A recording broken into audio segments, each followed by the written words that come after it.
तो चले हम लोग शुरू करते हैं आज से कक्षा 10 का पहला चैप्टर वास्तविक संख्याएं। तो वास्तविक संख्या में सबसे पहले हम लोग संख्याओं के बारे में जानकारी प्राप्त करते हैं। तो संख्या से पहले हम लोग सबसे पहले समझते हैं कि अंक क्या होते हैं और इनकी संख्या कितनी होती है। किसी को पता हो अंक तो वो बताएं। तो अंक क्या होते हैं? गणित में ऐसे चिन्ह जिनका उपयोग संख्या बनाने के काम आता है या संख्याओं के निर्माण में काम आता है उन्हें अंक कहते हैं। गणित में अंकों की संख्या 10 होती है, जो होते हैं 0, 1, 2, 3, 4, 5, 6, 7, 8 और 9। ये हमारे क्या कहलाते हैं? अंक कहलाते हैं। 0, 1, 2, 3, 4, 5, 6, 7, 8, 9, ये क्या होते हैं? अंक। तो अंक होते हैं ऐसे प्रतीक जिनका उपयोग संख्याओं के निर्माण में होता है, संख्याओं के निर्माण में होता है, अंक कहलाते हैं, अंक कहलाते हैं। टोटल अंकों की संख्या कितनी है? तो 0 से लेकर के टोटल 9 अंक होते हैं और इनकी संख्या 10 होती है। इनकी संख्या 10 होती है। क्लियर है यहाँ तक? आगे हम लोग बढ़ते हैं। नेक्स्ट हम लोग पढ़ेंगे कि संख्या क्या होती है। तो संख्याएं क्या होती हैं? जब हम 2 या 2 से अधिक अंकों को मिलाते हैं तो संख्याओं का निर्माण होता है। जैसे 10 हो गया, 11 हो गया, 12 हो गया, ये सभी हमारे क्या कहलाते हैं? संख्याएं कहलाते हैं। 2 या 2 से अधिक अंकों के मेल को संख्याएं कहते हैं, जिनका उपयोग गिनती में होता है। हम वस्तुओं को गिनने के लिए या गणित पढ़ने के लिए जिनका उपयोग करते हैं वही हमारी संख्याएं कहलाती हैं। जैसे हमारे पास संख्याएं हो गई 0, 1, ये भी संख्याएं हैं। 0, 2, 0, 3, ... 10, 11 ... इत्यादि। ये सभी हमारे क्या होते हैं? संख्याएं होते हैं। जब हम 2 या 2 से अधिक अंकों को मिलाते हैं तो वहाँ पर संख्याओं का निर्माण होता है। अब संख्या के प्रकार हम लोग पढ़ते हैं। सबसे पहले हम लोग पढ़ेंगे प्राकृतिक संख्याएं। प्राकृतिक संख्याएं, प्राकृतिक संख्या नेचुरल नंबर क्या होता है इसके बारे में हम लोग पढ़ते हैं।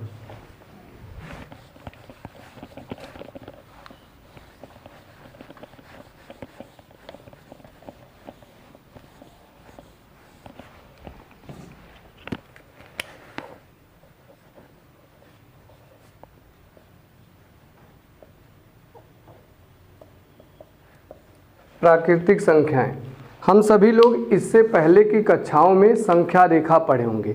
संख्या रेखा क्या होता है? संख्या रेखा ऐसी रेखा जिस पर हम संख्याओं को प्रदर्शित करते हैं संख्या रेखा कहलाता है। जिसमें हम लोग बीच में क्या रखते हैं? 0। 0 के दाईं तरफ धनात्मक संख्याएं होती हैं 1, 2, 3, 4, 5 ... प्लस अनंत तक। इधर हम लोग ऋणात्मक संख्या बाईं ओर लेते हैं -1, -2, -3, -4 ... माइनस अनंत तक। ये हमारे पास होता है संख्या रेखा। अब हम यहाँ से शुरुआत करते हैं कि प्राकृतिक संख्याएं क्या हैं। जैसे मान लीजिए हमारे पास आशीष हैं और आशीष को कहे कि इस संख्या रेखा के मध्य बिंदु पर 0 पर खड़े हो जाइए और आप अपना बैग लेकर के यहाँ पर आइए। अब आशीष जी हमारे यहाँ पर 0 पर खड़े हो गए। इनको हमने कहा कि आप दाईं तरफ चलते जाइए और जो जो संख्याएं आपको मिले आगे उसको आप अपने झोले में भरते जाएं। अब इन्होंने शुरू किया तो यहाँ से जब चले तो सबसे पहले 1 मिला, फिर 2 मिला, 3 मिला, 4 मिला। इस प्रकार से अनंत तक की संख्याओं को इन्होंने स्टोर कर लिया। तो इनके झोले में हो गया 1, 2, 3, 4 dot dot dot plus infinity तक। अब इन्होंने पूछा कि सर जी हमारे बैग में ये क्या प्राप्त हुआ, तो इनके बैग में जो संग्रह प्राप्त हुआ उसी संग्रह को ही प्राकृतिक संख्याएं कहते हैं। बातें समझ आ रही हैं? तो ये हमारी होती है प्राकृतिक संख्याएं, अर्थात 1 से लेकर के अनंत तक गिनने वाली संख्याओं को प्राकृतिक संख्याएं कहते हैं। अब अगला हमारे पास है पूर्ण संख्या, होल नंबर। पूर्ण संख्याएं क्या होती हैं? अब इनके झोले में कितने अंक थे? 1 2 3 4 डॉट डॉट डॉट इन्फिनिटी तक। अब ये बेचारे थके हारे थे, हमने कहा कि आप घूम जाइए। अब इन्होंने वहाँ से घूमा, हमने कहा उधर से जो सबसे पहला अंक मिलेगा उसे आप अपने झोले में रख लें। तो सबसे पहले जब टर्न हुए तो उनको वहाँ से मिला 0। अब 0 को उन्होंने उठाया तो इनके झोले में अब हो गया 0 1 2 3 4 dot dot dot plus infinity. अब इनके बैग में जो संख्याएं मिली, इन्होंने पूछा कि सर जी अब ये क्या हमें प्राप्त हुआ, तो अब जो इनके बैग में संग्रह प्राप्त हुआ था उसी को पूर्ण संख्याएं कहते हैं। अर्थात पूर्ण संख्याएं क्या होती हैं? जब प्राकृतिक संख्याओं में शून्य को शामिल कर दिया जाता है तो पूर्ण संख्याएं प्राप्त होती हैं। तो पूर्ण संख्याएं 0 1 2 3 4 डॉट डॉट डॉट इन्फिनिटी तक ये कहलाती हैं पूर्ण संख्याएं। अगला हमारे पास है पूर्णांक। पूर्णांक क्या होते हैं? अब ये बेचारे खूब थके थे, कह रहे सर जी अब बैठ जाए हम अपने सीट पे। हमने कहा नहीं, अभी बहुत काम है आपको। उसके बाद से अब इनको कहा कि आगे आप बढ़ते जाइए और जो जो नंबर्स मिले उसे भी आप अपने झोले में इकट्ठा कर लीजिए।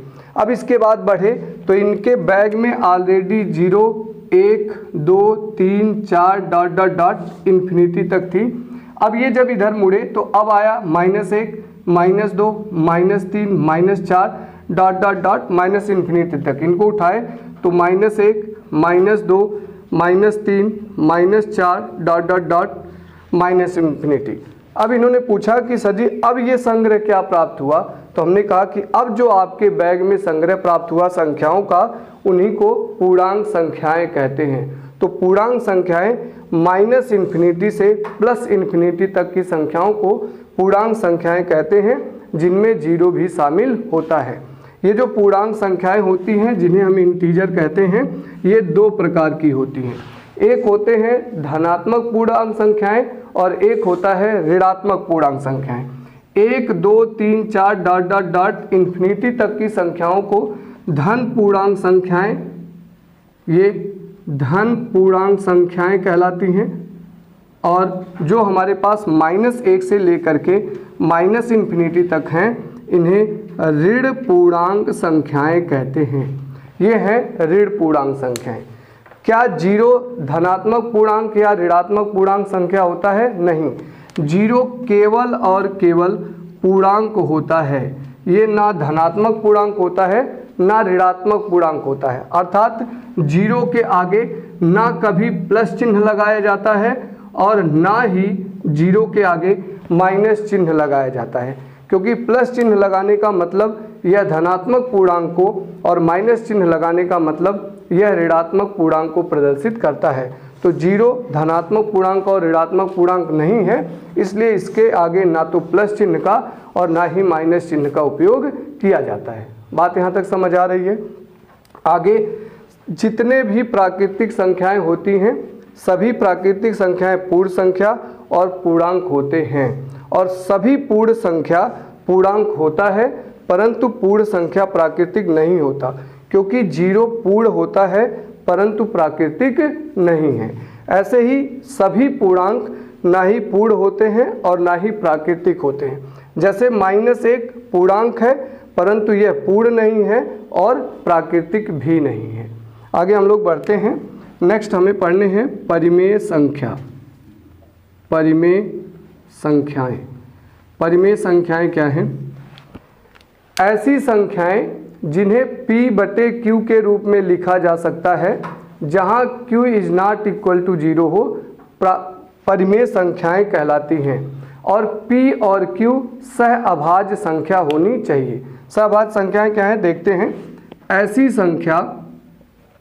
ऐसी संख्या जिसे p/q के रूप में लिखा जा सकता है,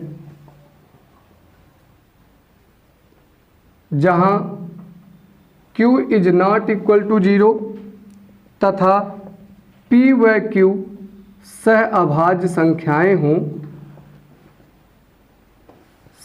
हों परिमेय संख्या कहलाते हैं।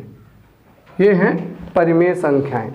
अब जैसे जितने भी पूर्णांक हैं, जितने भी पूर्ण हैं, जितनी भी प्राकृतिक संख्याएं हैं, ये सभी परिमेय संख्याएं होती हैं। जैसे हमारे पास हो गया -1 +1 0, 0 भी परिमेय संख्या है क्योंकि 0 को 0/1, 0/2, 0/3 ये सभी चीज़ें हम लोग लिख सकते हैं। आगे हमारे पास 22/7 हो गया, -3/8 हो गया, 15/6 हो गया। ये सभी हमारे क्या हैं? ये सभी हमारे परिमेय संख्याएं होती हैं। अब ये सहअभाज्य संख्याएं क्या होती हैं, इसे हम लोग देख लेते हैं। सहअभाज्य संख्याएं, को प्राइम नंबर क्या होते हैं? ऐसी संख्याएं जिनमें केवल और केवल एक उभयनिष्ठ गुणनखंड होता है, सहअभाज्य संख्याएं कहलाती हैं। तो ऐसी संख्याएं जिनमें केवल एक उभयनिष्ठ गुणनखंड होता है, सहअभाज्य संख्याएं कहलाती हैं। मतलब क्या है? जैसे हमारे पास 2 व 3 सहअभाज्य संख्याएं। क्यों? क्योंकि 2 का अगर गुणनखंड करेंगे तो 1 और 2 है, और 3 का गुणनखंड करेंगे तो 1 और 3 है। इन दोनों में उभयनिष्ठ गुणनखंड केवल और केवल 1 मिल रहा है, इसलिए ये सहअभाज्य संख्याएं हैं। जैसे हमारे पास 15 व 19, ये हमारे पास सहअभाज्य संख्याएं हैं क्योंकि 15 का गुणनखंड 1 और 3, 5 और 15 ये है, और 19 का है 1 और 19। इसमें उभयनिष्ठ कॉमन गुणनखंड केवल और केवल 1 है, इसलिए ये हमारे पास क्या है? सहअभाज्य संख्याएं हैं। परंतु जैसे हमने यहाँ लिखा 15/6, तो 15 व 6 ये सहअभाज्य संख्याएं नहीं हैं क्योंकि 15 का गुणनखंड 1, 3, 5 और 15, और 6 का गुणनखंड 1, 2, 3 और 6 है। यहाँ 1 तो कॉमन है ही, साथ में 3 भी कॉमन है इन दोनों में, इसलिए ये सहअभाज्य संख्याएं नहीं हैं। बात समझ आ रही है यहाँ तक? आगे हम लोग बढ़ते हैं, आप लोग छाप लीजिए। आगे हम लोग पढ़ेंगे अपरिमेय संख्याएं, इर्रेशनल नंबर, अपरिमेय संख्याएं। अब अपरिमेय संख्याएं क्या हैं? इस संख्या रेखा पर परिमेय संख्याओं को निकाल दिया जाए, उसके पश्चात जो संख्याएं बचती हैं उन्हें अपरिमेय संख्याएं कहते हैं। जैसे हमारे पास अपरिमेय संख्या है, जैसे √2, √3, √7, √5, ये सभी हमारे क्या हैं? अपरिमेय संख्याएं हैं। यदि पूछा जाए कि क्या √9 अपरिमेय है कि परिमेय, तो 9 का वर्गमूल निकलता है जिसकी वैल्यू होती है 3, और 3 एक परिमेय संख्या है, अर्थात √9 एक परिमेय संख्या है। क्लियर है? तो परिमेय संख्याओं में से अपरिमेय संख्याओं को निकाल दें तो जो संख्याएं बचती हैं वो संख्याएं अपरिमेय संख्याएं होती हैं। हमें ध्यान रखना होगा कि पाई जिसका मान होता है 22/7, पाई का ये एक्चुअल मान नहीं है, लगभग पाई का मान 22/7 होता है। पाई एक अपरिमेय संख्या है, अपरिमेय संख्या है, परंतु पाई का मान क्या होता है? 22/7 एक परिमेय संख्या है, परिमेय संख्या है। तो पाई हमारा एक अपरिमेय संख्या है, परंतु पाई का जो मान है 22/7 ये परिमेय संख्या होता है, क्योंकि 22/7 p/q के रूप में लिखा जा सकता है। अगला हमारे पास है वास्तविक संख्या। वास्तविक संख्याएं, यह संख्या रेखा पर उपस्थित समस्त संख्याएं परिमेय और अपरिमेय, इन दोनों प्रकार की संख्याओं का मेल वास्तविक संख्या कहलाता है, रियल नंबर कहलाता है। अर्थात चाहे हम √2 लें या पाई लें या 22/7 लें, -1, -2, -3, सभी संख्याएं वास्तविक संख्याएं होती हैं। तो वास्तविक संख्या रियल नंबर बराबर होता है, वास्तविक संख्या बराबर होता है परिमेय संख्या प्लस अपरिमेय संख्या। सभी संख्याएं वास्तविक संख्याएं होती हैं, रियल नंबर होती हैं। जैसे आप यहाँ ले सकते हैं √2 पाई 22/7 -3/7 0, ये सभी हमारे क्या हैं, वास्तविक संख्याएं हैं। कुछ और हमें संख्याओं के बारे में जानकारी प्राप्त करने हैं, उसको भी देखते हैं हम लोग। जैसे हमको पढ़ने हैं सम संख्या। सम संख्याएं क्या होती हैं ये देखते हैं। तो हम लोग पढ़े होंगे कि वे संख्याएं जो 2 से विभाज्य हो जाती हैं सम संख्याएं कहलाती हैं। जैसे यदि हम प्राकृतिक संख्याओं में सम संख्याओं को देखें तो हमारे पास होगा 2, 4, 6, 8, 10, 12 ... ध्यान रखेंगे कि शून्य भी एक सम संख्या होती है, परंतु हमने प्राकृतिक संख्या लिया, शून्य प्राकृतिक संख्या नहीं है। यदि कोई पूछे कि सबसे छोटी पूर्ण संख्या में सम संख्या बताइए तो 0 हमारे पास वहाँ पर आंसर होगा। यदि हमें पूछा जाए कि सबसे छोटी प्राकृतिक संख्याओं में सम संख्या बताएं तो हमारा आंसर होगा 2। तो सबसे छोटी सम प्राकृतिक संख्या 2 होती है, बड़ी संख्या नहीं बताई जा सकती है। 2 सम संख्याओं के बीच में अंतर कितना होता है, 2 क्रमागत सम संख्याओं में अंतर। तो 2 क्रमागत सम संख्याओं में अंतर, 2 और 4 में कितने का अंतर है, 2 का, 4 - 2 2। 4 और 6 में कितने का अंतर है, 6 - 4 2 का। और 6 और 8 में कितने का अंतर है, 8 - 6 2 का। तो हम देख रहे हैं कि 2 क्रमागत सम संख्याओं में अंतर होता है 2 का। 2 क्रमागत सम संख्याओं में अंतर कितने का होता है, 2 का अंतर होता है। यदि हमारे पास चर राशियों में यम, यन, यक्ष दिया हो और हमें सम संख्याएं पहचाननी हो तो हम लोग कैसे पहचानेंगे। तो सम संख्या का रूप होता है, सम संख्या का रूप होता है 2 यम प्रकार का, जहां यम क्या है, यम कोई भी प्राकृतिक संख्याएं हैं। यदि कोई संख्या 2 यम प्रकार की होगी तो वह हमारी सम संख्या कहलाएगी। यदि हमें सम संख्याएं लिखने हो, अगले 2 सम संख्याएं, 4 सम संख्याएं, तो एक संख्या पता चल जाए, 2 जोड़ते चले, हमको अगली सम संख्या प्राप्त होती चलेगी। नेक्स्ट हमारे पास है विषम संख्याएं। विषम संख्याएं, विषम संख्याएं क्या होती हैं, वे संख्याएं जो 2 से विभाज्य ना हो विषम संख्याएं कहलाती हैं। जैसे हमारे पास है 1, 3, 5, 7, 9 ... ये सभी संख्याएं जो हमारी हैं वो विषम संख्याएं कहलाती हैं। सबसे छोटी विषम संख्या कितनी होती है, 1 होती है। सबसे छोटी विषम संख्या 1 होती है। सबसे बड़ी विषम संख्या नहीं पता चल सकता। 2 विषम संख्याओं के बीच में अंतर कितने का होता है, तो 1 और 3 के बीच में अंतर 2 का, 3 और 5 के बीच में अंतर 2 का, 5 और 7 में के बीच में कितने का अंतर, 2 का। तो 2 क्रमागत विषम संख्याओं के बीच 2 का अंतर होता है। 2 क्रमागत विषम संख्याओं के बीच में 2 का अंतर होता है।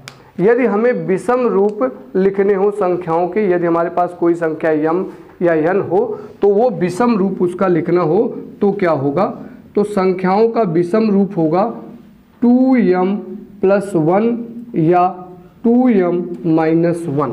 तो संख्याओं का विषम रूप होता है 2m + 1, 2m - 1। यहाँ m की वैल्यू रखते चलें, मान ले 0 रखें तो 2 गुणे 0 और प्लस 1 कितना मिलेगा, 1 आ रहा है। 1 रखें तो 2 1 कम 2 और प्लस 1 3 आ रहे हैं। ऐसे संख्याएं रखते चलेंगे, हमको अगली विषम संख्याएं प्राप्त होती चलेंगी। क्लियर है यहाँ तक? आगे हमारे पास है कि यदि हम किसी सम संख्या में 1 जोड़ देंगे या 1 घटा देंगे तो हमें वहाँ पर विषम संख्या प्राप्त हो जाएगी। यदि हम किसी भी सम संख्या में 1 जोड़ें या 1 घटाएं तो प्राप्त होने वाली संख्या कितनी होगी, वह संख्या विषम संख्या होगी। जैसे हमारे पास सम संख्या है 12, यदि 12 में 1 जोड़ दे तो हो जाएगा 13 और 13 एक विषम है। 12 में से 1 घटा दे तो हो जाएगा 11 और 11 एक विषम है। इसी प्रकार से यदि हमारे पास विषम संख्याएं हों तो इन विषम संख्याओं में 1 जोड़ने पर या 1 घटाने पर प्राप्त होने वाली संख्या क्या होती है, सम होती है। तो किसी भी विषम संख्या में 1 जोड़ने पर या 1 घटाने पर कौन सी संख्या प्राप्त होती है, सम। और यदि 2 जोड़ दिया जाएगा सम में या विषम में तो पुनः हमें क्या प्राप्त हो जाएगा, सम संख्या या विषम संख्या प्राप्त हो जाएगा। क्लियर है? सम में जोड़ेंगे तो सम प्राप्त होगा, विषम में 2 जोड़ेंगे तो विषम प्राप्त होगा। जैसे हमारे पास है, सपोज कर ले कि 15 में 1 जोड़ेंगे तो क्या मिलेगा, 16 एक कौन सी संख्या है, सम है। यदि 15 में से 1 घटा दे तो क्या मिलेगा, 14 और 14 भी हमारा क्या है, सम है। तो विषम में 1 जोड़ने या 1 घटाने पर कौन सी संख्या प्राप्त होती है, सम संख्या प्राप्त होती है। छाप लीजिए यहाँ तक। है भाज्य संख्या और अभाज्य संख्या।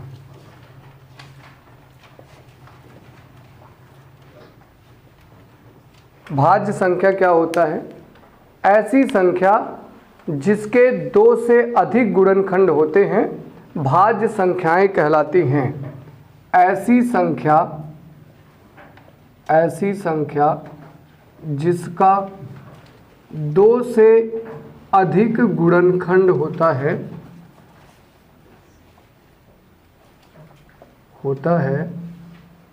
भाज्य संख्या कहलाती है। और अभाज्य संख्या ऐसी संख्या जिसका केवल 2 गुणनखंड होता है अभाज्य संख्या कहलाती है। ऐसी संख्या जिसका केवल 2 गुणनखंड होता है अभाज्य संख्या कहलाती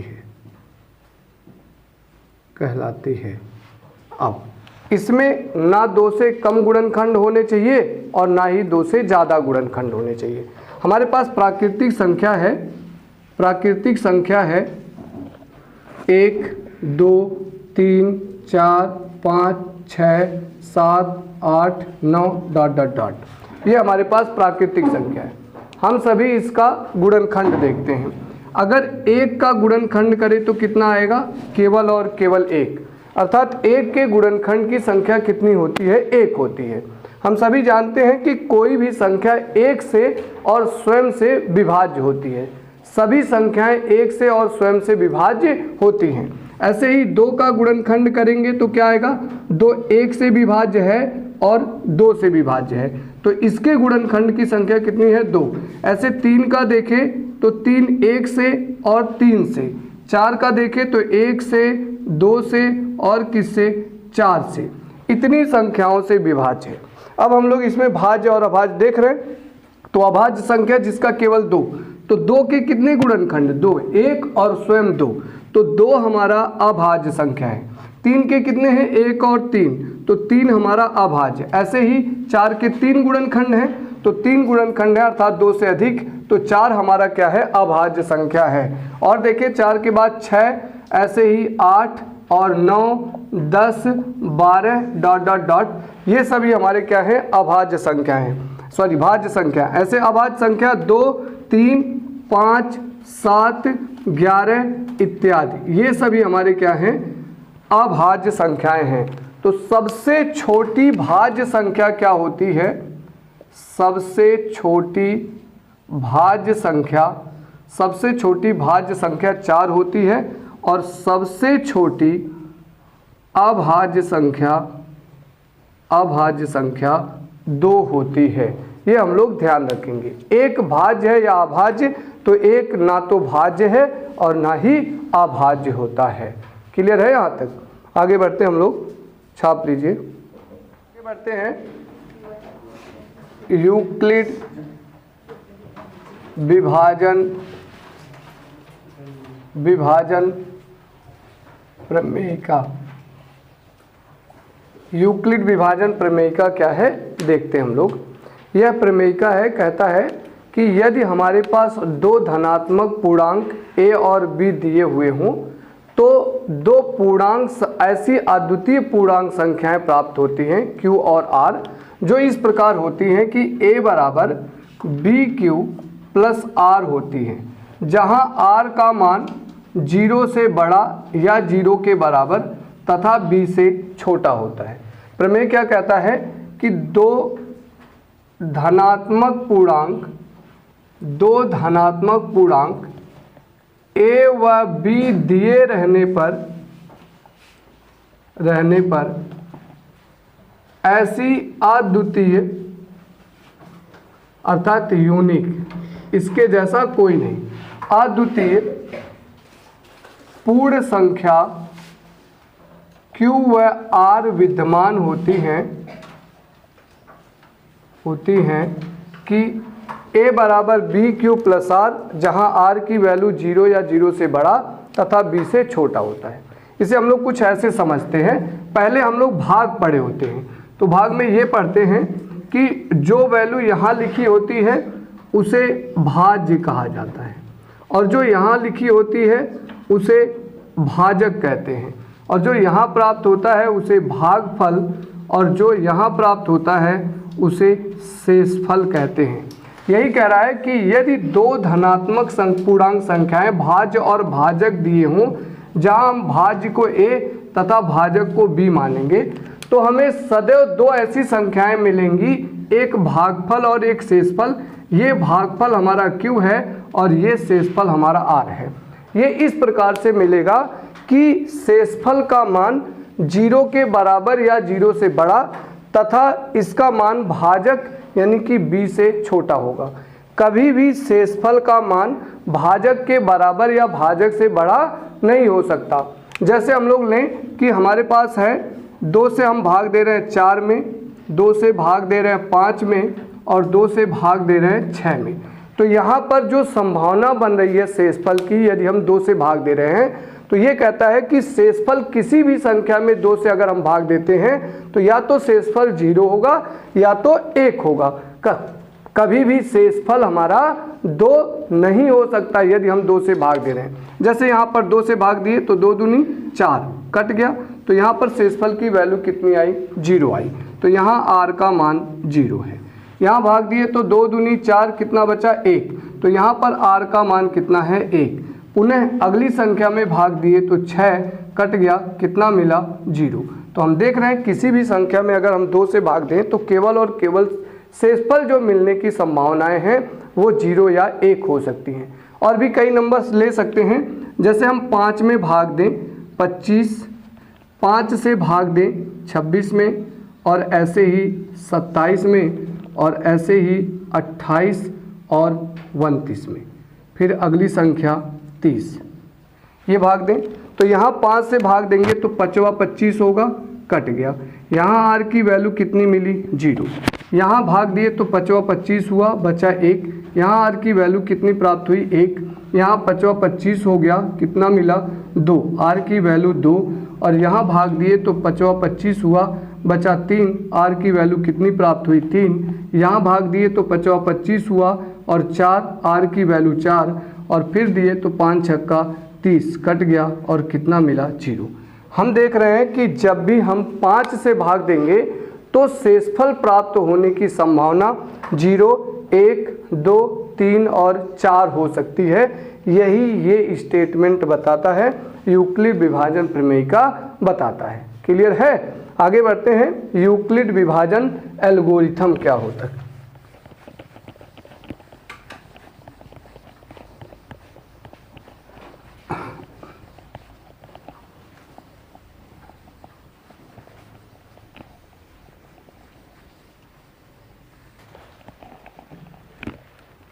नेक्स्ट है यूक्लिड विभाजन एल्गोरिथम। एल्गोरिथम का मतलब होता है किसी भी समस्या को या किसी भी प्रश्न को हल करने की विधि, मेथड। अब ये मेथड क्या है? ये यूक्लिड विभाजन एल्गोरिथम बताता है कि हम किसी भी संख्याओं के यूक्लिड विभाजन प्रमेयिका का प्रयोग करके HCF ज्ञात कर पाएँ। महत्तम समापवर्त निकालने की विधि होती है इसका प्रयोग करके। अब इसका प्रयोग कैसे करेंगे? इसका प्रयोग तब तक करेंगे जब तक कि शेषफल का मान 0 ना हो जाए। जिस स्टेप में शेषफल का मान 0 हो जाता है उस स्टेप में जो b की वैल्यू आती है वही उन संख्याओं का मासापा कहलाता है। क्लियर है यहाँ तक? आगे बढ़ते हम लोग। अब मान लें कि पहला स्टेप लगाएं तो जो बड़ी संख्या दी हुई होगी उसे a माना जाएगा और जो छोटी संख्या दी हुई होगी उसे b माना जाएगा। यदि वहीं पर 0 प्राप्त हो गया तो b का मान ही हमारा HCF कहलाएगा। परंतु यदि वहाँ पर r का मान 0 प्राप्त नहीं हुआ तो अगले स्टेप में b को a बनाना है तथा r को b बनाना है और इस प्रकार से प्रक्रिया तब तक करनी है जब तक कि r का मान 0 ना हो जाए। और जब r का मान 0 हो गया तो b का मान ही हमारा उन संख्याओं का HCF कहलाएगा, महत्तम समापवर्त कहलाएगा। देखते हैं हम लोग। तो यूक्लिड विभाजन एल्गोरिथम क्या है? यूक्लिड विभाजन प्रमेयिका का बार बार प्रयोग करके मासापा, महत्तम समापवर्त, HCF, हाईएस्ट कॉमन फैक्टर निकालने की विधि को यूक्लिड विभाजन एल्गोरिथम कहते हैं। ये हमारा कहलाता है यूक्लिड विभाजन एल्गोरिथम। इसमें सबसे बड़ी संख्या को a मानते हैं तथा छोटी संख्या को b मानते हैं। यदि r का मान शून्य ना हो तब अगले स्टेप में b को a तथा r को b बना लेते हैं तथा इस विधि का प्रयोग तब तक करते हैं जब तक कि r का मान शून्य ना हो जाए। तब तक हम लोग इस विधि को अपनाएंगे जब तक कि r की वैल्यू शून्य नहीं हो जाती। और जब r का मान शून्य हो जाएगा तो उस समय HCF, यही जो b के स्थान पे आएगा वही HCF की वैल्यू हो जाएगी। जैसे हम लोग एक एग्जाम्पल लेते हैं और उसके मदद से हम लोग समझते हैं। जैसे हमारे पास 15 हो और 25 हो, हमें इसका मासापा ज्ञात करना हो इस विधि से, यूक्लिड विभाजन प्रमेयिका विधि से, तो क्या करेंगे? सबसे पहले आप भाग विधि से HCF ज्ञात कर लीजिए। तो 25 हो गया, 25 में हम लोग भाग देंगे 15 से, तो 15 कम क्या हो गया? 15, बचा कितना? 10। अब 10 से भाग देंगे किसमें? 15 में, तो 15 में भाग देंगे तो 10 एक कम 10 हो गया और बचा कितना? 5। अब 5 से भाग देंगे 10 में, तो 5 दूना हो गया 10। अब पूरी वैल्यू कट गई, यानी कि इस संख्या HCF आ गया 15 और 25 का कितना मिल गया हमें? 5। ये जो संख्या प्राप्त हुई इसी को कहते हैं हम लोग HCF। 15 और 25 का HCF होता है 5। उसी को अगर यूक्लिड विभाजन प्रमेयिका के रूप में लिख करके प्रदर्शित करना हो तो ऐसे करेंगे। यहाँ पर a की वैल्यू बड़ी संख्या को मानेंगे 25 और b की वैल्यू छोटी संख्या को मानेंगे 15। तो यूक्लिड विभाजन प्रमेयिका कहता है a बराबर बी क्यू प्लस आर होता है, जहां आर की वैल्यू 0 या 0 से बड़ा तथा बी से छोटा होता है। अब ए के जगह 25 लिखे।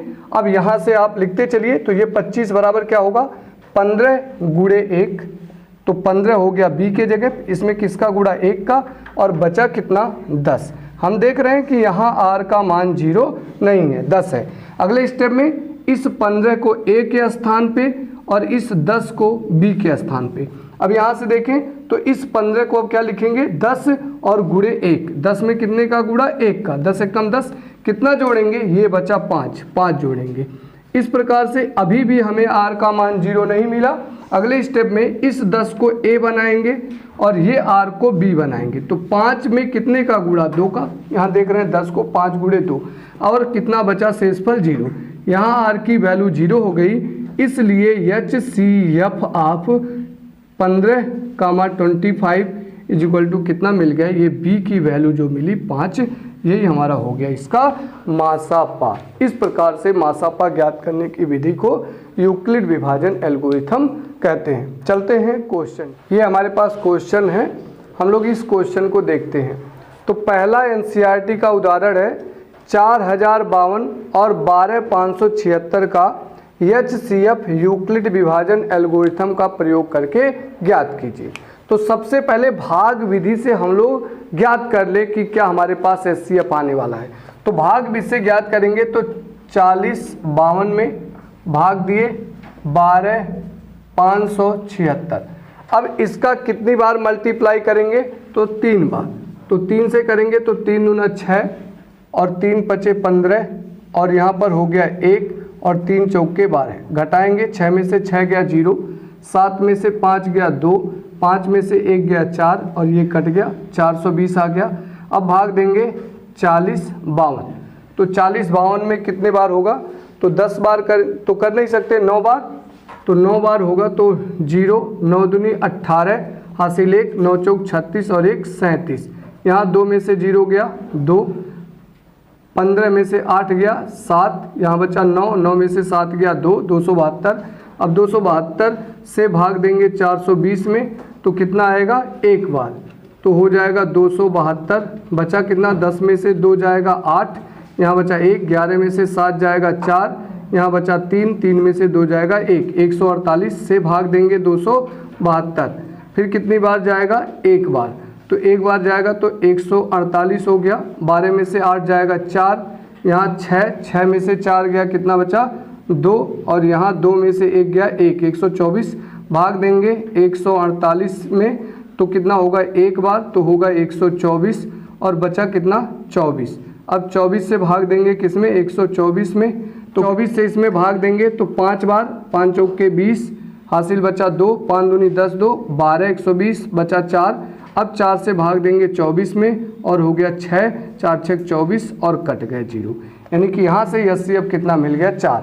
अब इसी को यूक्लिड विभाजन प्रमेयिका में रूपांतरित करने के लिए लिख लिया जाए तो सॉल्यूशन होगा इसका कि यहाँ पर बड़ी संख्या को क्या मानना है a, तो a बराबर है 12, 5, 7, 6 तथा b बराबर है 40, 52।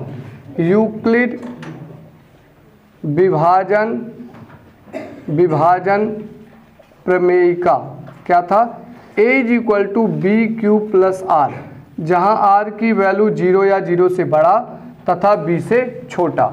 इससे अब a के जगह पे रखें तो a के जगह पे हो गया 12, 576 और b 40, 52। अब 40, 52 में कितने का मल्टीप्लाई करें कि यहाँ तक पहुँचे, तो यहाँ हम लोग कर चुके हैं, तो 40, 52 गुणे 3 और कितना बचेगा शेषफल 420।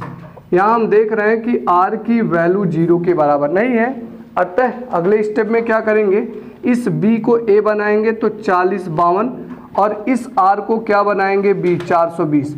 अब 420 में कितने का गुणा करें कि 4052 तक पहुँचे, तो 420 में 9 का गुणा 9 और प्लस कितना बचेगा 272। अब हमारे पास हो गया, यहाँ भी r का मान 0 नहीं है, फिर ऐसे स्टेप बढ़ाते जाएंगे। अगले स्टेप में 420 हो गया a और ये हो गया 272। 272 में कितने का गुणा 1 से है और कितना जुड़ा है 148, यहाँ भी r का मान 0 नहीं आया। फिर से 272 हो गया और ये हो गया 148। 148 में कितने से गुणा? 1 से, और प्लस हमारे पास कितना बचा है? 124। फिर यहाँ पर 0 नहीं आया आर की वैल्यू। अगले स्टेप में 148 हो गया ए, और फिर ए हो गया 124। 124 में गुणा 1 का, और बचा कितना? 24। अभी भी आर का मान 0 नहीं आया। फिर स्टेप बढ़ाएंगे तो ये हो गया ए के जगह, और ये हो गया 24। 24 में किसका गुणा? 5 का, और कितना बचा हमारे पास? 4 बचा। अभी भी आर की वैल्यू 0 नहीं आई। फिर अगले स्टेप में 24a हो गया, और ये हो गया 4, 4 6 24, और प्लस कितना हो गया? 0। अब आर की वैल्यू 0 हो गई, इसलिए HCF of 40 52 comma 12 576 is equal to कितना हो गया? बी की वैल्यू 4। इस प्रकार से हल करने की महत्तम समापवर्त निकालने की विधि यही यूक्लिड विभाजन एल्गोरिथम कहलाती है। छाप लो। तो नेक्स्ट क्वेश्चन है एग्जाम्पल दूसरा, दर्शाइए कि प्रत्येक धनात्मक समपूर्णांक 2q के रूप का होता है तथा प्रत्येक धनात्मक विषम पूर्णांक 2q + 1 के रूप का होता है जहां q कोई पूर्णांक है। अगर ऐसे प्रश्न आए तो हमको करना क्या है? हमको सदैव a मानना है कि a कोई धनात्मक पूर्णांक है। अब धनात्मक पूर्णांक क्या था? हम लोग पढ़े कि धनात्मक पूर्णांक में सभी प्राकृतिक संख्याएं ही धनात्मक पूर्णांक होती हैं। 1 2 3 4 5 डॉट डॉट डॉट। अब देख सकते हैं 1 3 5 विषम संख्याएं हैं, 2 4 6 सम संख्याएं हैं, अर्थात धनात्मक पूर्णांक में सम और विषम संख्याएं शामिल होती हैं। अब इसी में हमको बताने हैं कि जो सम संख्याओं का रूप होगा वो 2q रूप का, और जो विषम संख्याओं का रूप होगा वो 2q + 1 के रूप का होगा। ऐसे संख्याओं में क्या करने हैं? सदैव धनात्मक पूर्णांक को a मान लेने हैं, उसी a में से अलग अलग सम और विषम बताने हैं, तथा यहाँ जो q का या कोई अन्य संख्या है उसका गुणांक जो रहेगा उसे b मान लिया जाएगा और यूक्लिड विभाजन प्रमेयिका का प्रयोग किया जाएगा। चलें देखें क्या होगा।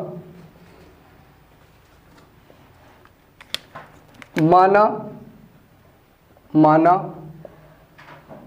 कोई धनात्मक पूर्णांक a है तथा b = 2 है। हमने मान लिया कि कोई धनात्मक पूर्णांक a है और b का मान कितना है? 2 है। चलते हैं सॉल्व करते हैं। यूक्लिड विभाजन प्रमेयिका a = bq + r, जहां r की वैल्यू 0 या 0 से बड़ा तथा b से छोटा है इससे। तो इससे हमारे पास क्या मिल जाएगा? इससे मिलेगा a बराबर धनात्मक पूर्णांक a ही माने हैं, b की वैल्यू 2 × q + r, जहां r की वैल्यू क्या होगी? r की वैल्यू 0 या 0 के बराबर या 0 से बड़ा और b से छोटा। b की वैल्यू क्या है? 2, यानी कि r की जो संभावित वैल्यू है वो या तो 0 होगी या तो 1 के बराबर होगी। तो जहां r = 0 और हमारे पास क्या हो जाएगा? 1 हो जाएगा। अब एक बार r का मान 0 रखें और एक बार r का मान 1 रखें। यदि r = 0 हो तब, अगर r का मान 0 है तब क्या होगा? a = 2q + 0 हो जाएगा, r के जगह 0, तथा यदि r = 1 हो तब r का मान 1 होगा तब क्या होगा? a = 2q + r के जगह कितना लिख दिए? 1। क्लियर है? यहाँ तक आगे बढ़ें। अब a बराबर हो गया 2 × q, जहाँ q क्या दिया है? q दिया है पूर्णांक। और हम सब लोगों ने अभी सम संख्या पढ़ा कि यदि किसी भी संख्या में 2 से गुणा हो जाए तो वो किस संख्या को प्रदर्शित करता है? सम संख्या को प्रदर्शित करता है। ले अगर हम q की वैल्यू 1 लेते हैं तो 2 × 1 = 2, 2 मिला सम। यदि q की वैल्यू 2 लेते हैं तो 2 दूनी 4 सम मिला। 3 लेते हैं 2 × 3 = 6 सम मिल रहे हैं। अर्थात 2 का गुणा कहीं भी अगर दिखेगा किसी भी संख्या में तो वह किस प्रकार का होगा? सम प्रकार का, जो कि सम प्रकार का है। सम प्रकार का है। यहाँ चले। अब 2q किस प्रकार का हो गया? सम। और जब सम में एक जोड़ा जाता है तो क्या प्राप्त होता है, विषम संख्या प्राप्त होती है। तो यहाँ पर हमें क्या मिल गया, जो कि विषम प्रकार का है। हम देख सकते हैं, रखें वैल्यू, क्योंकि वैल्यू 1 रखें, 2 1 कम 2 और 1 कितना हो गया 3 विषम, 2 रखे 2 दूनी 4 और 1 कितना हो गया 5 विषम, 3 रखे 2 3 6 और 1 कितना हो गया 7 विषम। तो ये 2q प्रकार का सम है और जब सम में 1 जोड़ेंगे तो किस प्रकार का मिलेगा, विषम प्रकार का। प्रूव हो गया। हमने कोई धनात्मक पूर्णांक क्या माना था, a, जिसमें धनात्मक पूर्णांक में सम और विषम दोनों शामिल होते हैं। 2q किस प्रकार का आ गया है, सम प्रकार का, और 2q + 1 किस प्रकार का आ गया है, विषम प्रकार का आ गया है। अतः धनात्मक